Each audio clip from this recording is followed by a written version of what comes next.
Welcome back to the channel, everybody. Once again, here I am in front of the camera, and I'm just going to do this.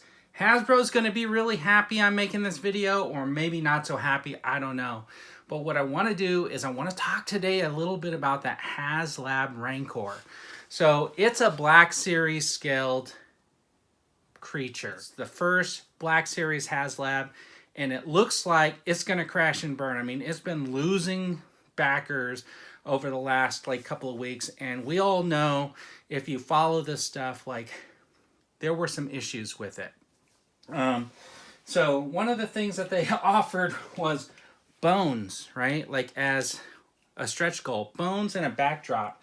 And you can see here I got this backdrop, and it's made out of foam, and it looks like rocks, and I got these bones. These were part of the science excavation, and this was from a bag of bones, which was like Halloween decorations. And you can see here I have a Rancor, and I have my Jedi Knight Luke Skywalker, all of which are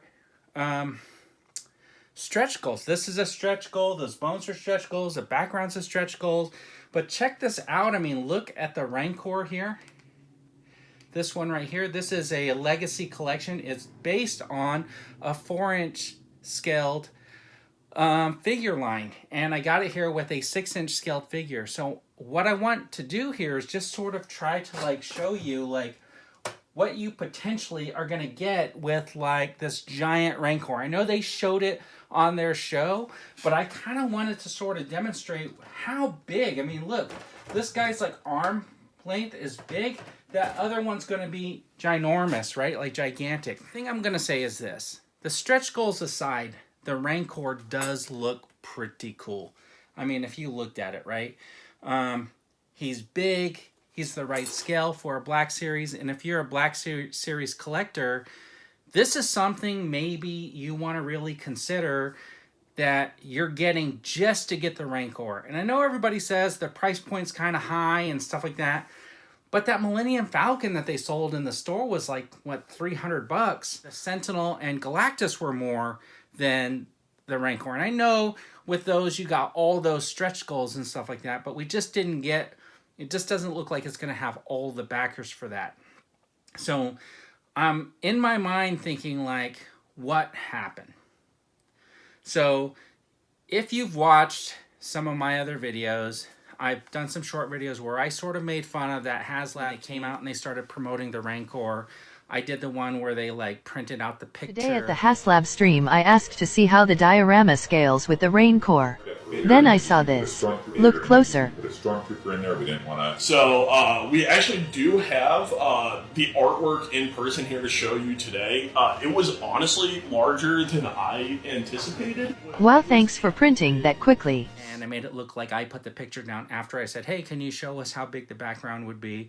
I kind of made fun of one of the people on the panel after saying... And seeing the Rancor holding onto a standard stormtrooper too, that was crucial, right? Yes. That was such a pivotal moment in the movie. And then the following week I had this picture, and this picture is sort of showing that the three guys here are sitting way across from the person, the young lady who said that the Rancor ate the stormtrooper. And in my mind, I'm thinking oh man, they're kind of distancing themselves from her.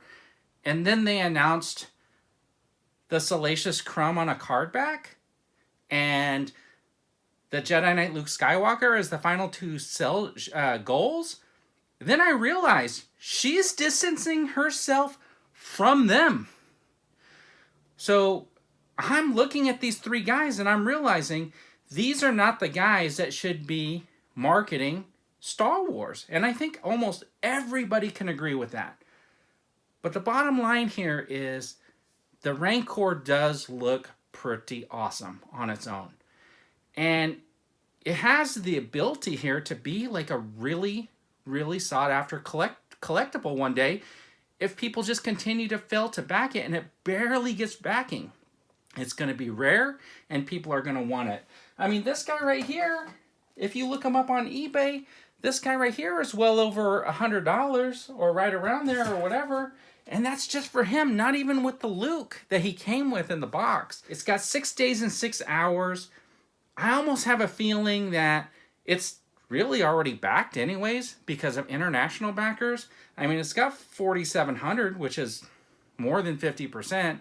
There's probably another 4,000 backers around the world. And I'm guessing that it's already backed, at least to the minimum. So this is what I think you got to ask yourself. Do you want to miss out on this piece because of stretch goals? And because the marketing team just didn't know what the heck they were doing? And it's a tough sell because I am a Black Series collector. You can see by my collection here. And, you know, I think it would be really awesome to be able to find a place for a Rancor to set up Luke, the Rancor, and who knows, he's pretty universal. You could use him in a couple of different setups, you know. As you know, here I got my Wampa fighting off the prototype Fett. I think that looks really cool. So you could do anything with like a figure like this, which I think is really, really cool. Got this one thing to say. I know I made fun of this campaign as it was going. I think the stretch goals were awful. I think the marketing team did a horrible job. But the bottom line to me is the Rancor itself. If you're a Black Series collector, do you want to miss out the opportunity to have this in your collection? And were the stretch goals, should the stretch goals be a deciding factor in whether or not you back a HasLab?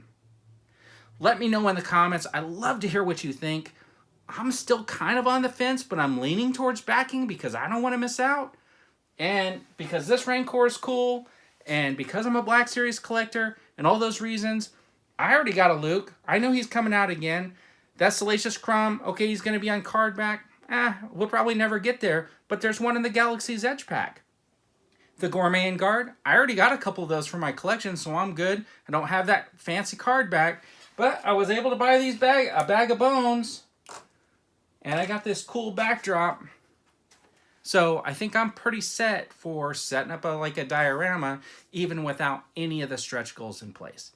Shortly after the filming of this video, it was announced that the Keeper, the Rancor Keeper, will be included with the Rancor at the minimum backing numbers.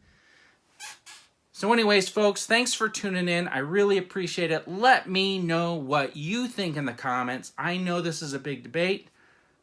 I would really love to hear what you have to say.